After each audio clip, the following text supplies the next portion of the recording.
most traumatic things that happened to you as a child, and how did you deal with them? My dad used to put me in front of a fire and then beat me with his belt. He did this to make sure I got my beating.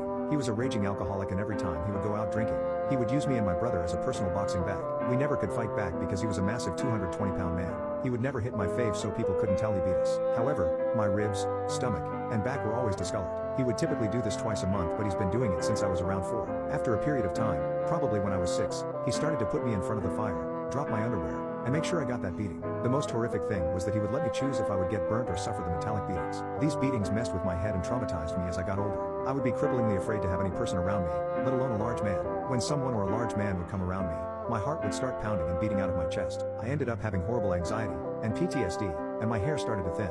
This man was trying to pass his demons onto me. I was determined to break this cycle. I knew I couldn't keep living in that fear, or let it define who I was or who I would become.